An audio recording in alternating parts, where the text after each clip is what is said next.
आज काफ़ी दिनों के बाद ऑनलाइन आप सब लोगों के साथ जुड़े हैं और आप सब लोग हमारे साथ जुड़े। उसके लिए सबसे पहले तो मैं आप सबको अपनी ओर से बहुत बहुत बधाई देता हूं, धन्यवाद देता हूं कि आप सब लोगों ने अपनी समय निकाल करके हमारे साथ जुड़े हैं हमारी बातों को सुनने के लिए। आज जो आप सब लोगों के साथ हम कुछ अनुभवों को साझा करना चाहते हैं, विषय है किसान, किसानी और कोविड को लेकर के। क्योंकि हम सबको पता है कि आज संपूर्ण झारखंड प्रदेश में भारतीय जनता पार्टी के कार्यकर्ता वर्चुअल के माध्यम से धरना पर भी बैठे हुए लोगों के साथ भी जुड़ रहे हैं। तो इसलिए आप सब लोगों से मैं अपनी बातों को शुरू करता हूं। आप सबको याद होगा कि जब झारखंड मुक्ति मोर्चा और कांग्रेस पार्टी, राष्ट्रीय जनता यानी जनता दल, यूपीए गठबंधन की सरकार बनी, तो पहले सरकार ने कहा था कि किसानों के 2 लाख तक, 1 लाख तक के कर्जे को हम माफ़ करेंगे। और जब सरकार बनी तो 20 और 21 के बजट सत्र में सरकार ने 2000 करोड़ रुपया का प्रावधान भी किया था। लेकिन सरकार ने किसानों के कर्जे को माफ़ नहीं किया। पूरे 1 वित्तीय वर्ष यूँ ही समाप्त हो गया, यूँ ही बीत गया। उसके बाद द्वितीय वित्तीय वर्ष 21 और 22 का प्रारंभ हुआ और द्वितीय जो बजट सत्र था उसमें भी सरकार ने 1000 करोड़ रुपया के कर्जे की, किसानों के कर्जे को माफ़ करने के प्रावधान किया और ने कहा कि नहीं, 50,000 रुपया तक के कर्जे को हम माफ़ करेंगे। लेकिन अभी मई का महीना चल रहा है, अभी तक कोई आता पता नहीं कि किसानों के कर्जे कितने माफ़ होंगे, कैसे माफ़ होंगे। जो कुछ भी जानकारी हम सब लोगों ने जो प्राप्त की है उसमें सरकार ने इतनी उलझन डाल दी है ताकि किसानों के कर्जे माफ़ होना दूर की बात है। और सिर्फ सरकार की ये भी लगता है पिछले साल की तरह घोषणा ही रह जाएगी। लेकिन उससे अधिक दुखदायी ये है कि आप सबको याद होगा, सरकार किसानों के हितों की बड़े बड़े बात करते हैं। यहाँ के जो कृषि मंत्री है वो तो कृषि कानून के विरोध में, जहाँ लोग तो किसान आंदोलन कर रहे हैं, धरना पर लोग बैठे, वहाँ तक पहुँच गए। लेकिन झारखंड के किसानों की क्या हालत है उसकी इन्होंने कभी चिंता नहीं की। झारखंड के किसानों के जहाँ फसल हुआ, धान की खरीदारी की, तो वो भी ठीक प्रकार से खरीदारी नहीं हुई। पहले तो मंत्री ने कहा कि अभी भिंगा हुआ है, नवंबर में कहा कि इस वक्त हम खरीदेंगे नहीं, बाद में हम खरीदेंगे। और बाद में जब किसानों के धान सूख गया तो किसानों ने 2 लाख से अधिक किसानों ने रजिस्ट्रेशन कराया जिसको धान बेचना था। लेकिन हमें जो जानकारी मिली अभी तक 1 लाख से भी कम यानी 95,000 रजिस्टर्ड किसानों ने ही धान बेच पाया, अर्थात आधे से भी कम रहे। आप समझ सकते हो जिन किसानों ने धान बेचा उसकी भी हालत क्या है।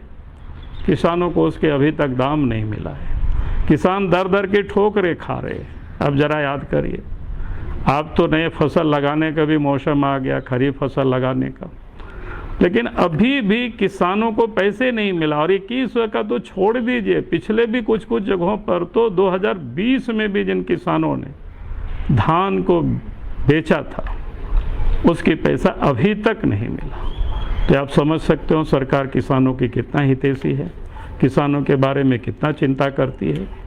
वहीं पर आप देखें, भारत सरकार ने अपनी योजना या घोषणा के अनुसार पिछले दिनों देश के प्रधानमंत्री ने 8वीं किस्त किसानों के पैसे को जारी कर दी और झारखंड के भी 13 लाख से अधिक, लगभग 14 लाख किसानों को उसका लाभ मिला, सीधे खाते में पैसा भेज दिया। और झारखंड ने तो बल्कि पूर्व की जो सरकार थी, रघुवर दास के नेतृत्व में जब सरकार चल रही थी, बीजेपी की जब सरकार थी, तो उन्होंने किसान आशीर्वाद योजना भी प्रारंभ की थी। उस किसान आशीर्वाद योजना के तहत 1 एकड़ पर 5,000 और 5 एकड़ तक के 25,000 रुपया सालाना में किसानों को आशीर्वाद स्वरूप उनको मिले ताकि किसान उत्साह के साथ खेती कर सके। लेकिन उसका भी सरकार, उस योजना को सरकार ने पूरी तरह से बंद कर दी। और उसी प्रकार से पिछली सरकार ने झारखंड में जब बीजेपी की सरकार थी, किसानों के हित के लिए कई एक योजनाएं चलाए थे, लेकिन उन सारे योजनाओं को इन्होंने ऐसे कबाड़ा कर दिया अब उसका लाभ किसान उठा ही नहीं पा रहे हैं, उसका किसान लाभ ले ही नहीं पा रहे। यानी एक प्रकार से कहें किसानों को जो लाभ की जितनी भी योजनाएं थी उस सब को सरकार ने उसे बंद कर दिया। अब ये सोच सकते हो क्या हालत है इस प्रदेश की। इसलिए मैं आप सब लोगों से या सरकार से मैं यही निवेदन करता हूँ कि भाई सरकार को बिना विलंब किए अब किसानों से जो धान की खरीदारी सरकार ने की है, एक तो उसके पैसे तुरंत उसको पेमेंट होनी चाहिए, उसकी भुगतान होनी चाहिए ताकि किसान फिर से नई फसल लगा सके, खाद और बीज खरीद सके। उसके साथ साथ मैं ये भी कहूँगा कि आज जो कृषि से संबंधित जो हमने कहा कि किसानों से क्या क्या जुड़ा हुआ है, अभी तो खाद और बीज की ज़रूरत है। सरकार बातें करती है कि समय पर खाद बीज को हम उपलब्ध कराएंगे, लेकिन हालत क्या है। हमने जो पता किया कि जैसे अभी भी किसानों को जितना धान की ज़रूरत है उतनी बीज इन्होंने भेजा नहीं। हमने तो पता कर रहे थे कि संथाल परगना 6 जिला जहाँ 4000 कुंटल ही धान की बीज भेजा गया। आप सोच सकते हो अगर उसको 6 जिलों में बांटेंगे कितना धान के बीज हो, तो ये स्वाभाविक है कि किसानों के खेतों तक वो बीज पहुंच ही नहीं पाएगा, मिल नहीं पाएगा। इसलिए हम ये कहेंगे कि सरकार को एक तय करना चाहिए कि भाई कितनी बीज की ज़रूरत है। एक अनुपात तो हमें पता ही है कितनी बीज धान के लोग लगाते, उस अनुपात में हमें सरकार को बीज की व्यवस्था करनी चाहिए, खाद की व्यवस्था करनी चाहिए ताकि लोगों को ओपन मार्केट से अधिक दामों पर खरीदना नहीं पड़े। लेकिन राज्य सरकार को इससे कहाँ चिंता है, सरकार को इसकी कहाँ, किसानों की कहाँ चिंता है। और इसलिए मैं फिर से कहूँगा राज्य सरकार से कि एक तो किसानों की जो धान लोगों ने बेचा है उसके पैसे किसानों को जल्दी भुगतान हो, और दूसरा जो अभी खरीफ का मौसम आया है तो इस मौसम पर सरकार को खाद और बीज लोगों को सही समय पर उपलब्ध हो, इससे सरकार को सुनिश्चित करनी चाहिए। उसके साथ साथ मैं कोविड के बारे में भी कहूँगा, क्योंकि आज जो कोविड की हालत है, क्या स्थिति है, किसी से छुपा हुआ नहीं, पूरी दुनिया पूरे देश को तबाह किया हुआ है। लेकिन हम कहेंगे कि कोविड पूरा देश और दुनिया में है, लेकिन सरकार को जिस तत्परता से झारखंड सरकार को दिखनी चाहिए उसको काबू पाने के लिए वो दिखाई नहीं पड़ रहा है। टेस्टिंग भी ग्रामीण अंचलों में ठीक प्रकार से हो नहीं रहा है, उतना टेस्टिंग किट्स नहीं है, लोग परेशान है। आज तो हमने कई जगहों से बात किया, कई जिलों से बात की, प्रखंडों से बात की, लोगों से, सब जगह यही लोगों ने बताया कि किट है नहीं, लोगों का टेस्ट कैसे होगा, और है भी तो बहुत कम है, जिस कारण से किट्स हो नहीं रहे। और गांव घर में लोग बीमार हो रहे हैं, यूँ ही जो गांव घरों में डॉक्टर होता है उनसे लोग इलाज करा रहे हैं, कुछ भी इलाज करा रहे हैं, कोई टाइफाइड का, कोई मलेरिया का, कोई बुखार का, लेकिन कोरोना का कोई इलाज ठीक प्रकार से हो नहीं रहा, उसकी जांच नहीं हो रही, लोग मर रहे हैं। और इसलिए हम सरकार से कहेंगे कि आप इसकी एक व्यवस्था करो ताकि लोगों की जांच हो। जैसे ही लोगों के अंदर में बीमारी फैले तो आप उसे पहले जांच करें, इलाज प्रारंभ हो जाए। क्योंकि हम सबको पता है कि झारखंड में अस्पतालों की क्या स्थिति है, डॉक्टर कितनी है, पैरामेडिकल नर्सेज कितनी, हमें पता है। इसलिए हमारे पास जो सीमित संसाधन है उसका भी हम ठीक प्रकार से उपयोग करें ताकि यहाँ बीमारों को, कोविड पेशेंट को ठीक प्रकार से उनकी इलाज हो सके, लोग स्वस्थ हो सके। और इसलिए मैं सरकार से ये बार बार कहता हूँ। लेकिन अब राज्य सरकार की हालत क्या है आप सबको पता है। पिछले दिनों देश के प्रधानमंत्री लगातार आप देख रहे होंगे राज्यों के मुख्यमंत्री के साथ बैठक करते हैं, व्यक्तिगत रूप से बात करते हैं। लेकिन राज्य के मुख्यमंत्री से जब देश के प्रधानमंत्री ने बात की, रात में बात की, तो इसका इन्होंने उपहास उड़ाया। पूरी दुनिया ने उसको देखा, ट्विटर पर देखा, ट्विटर पर उन्होंने उपहास उड़ाया। आप सोच सकते हैं कितना गंभीर है राज्य सरकार।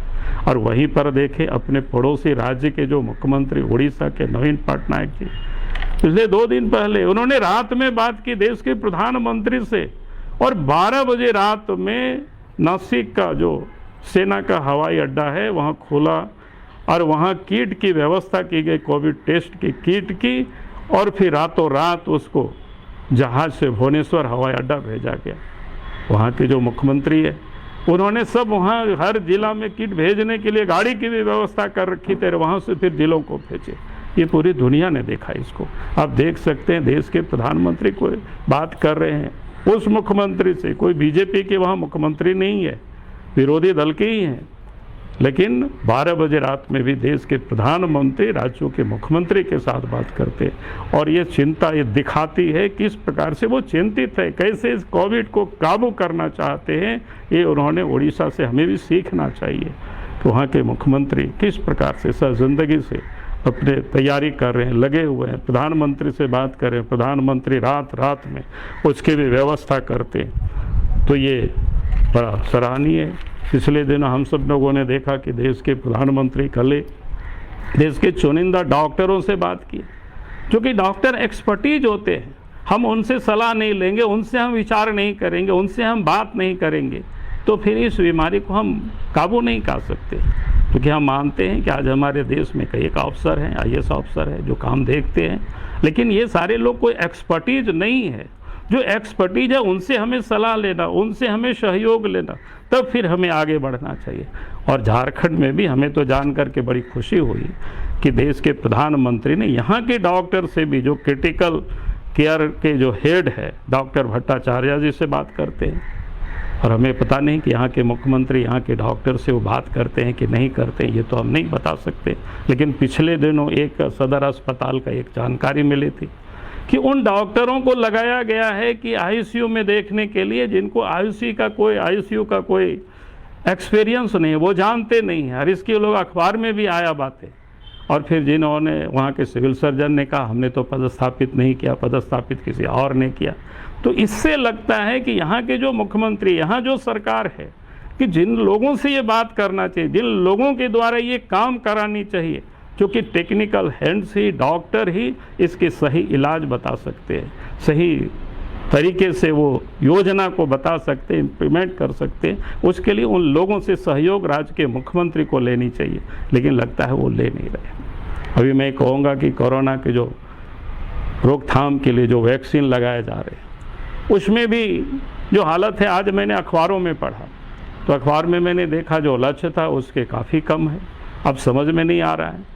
एक और लोग कह रहे हैं कि जहां ऑनलाइन रजिस्ट्रेशन होना है वो हो नहीं रहा है, और दूसरी ओर हम देख रहे हैं लक्ष्य के से बहुत कम चल रहा है।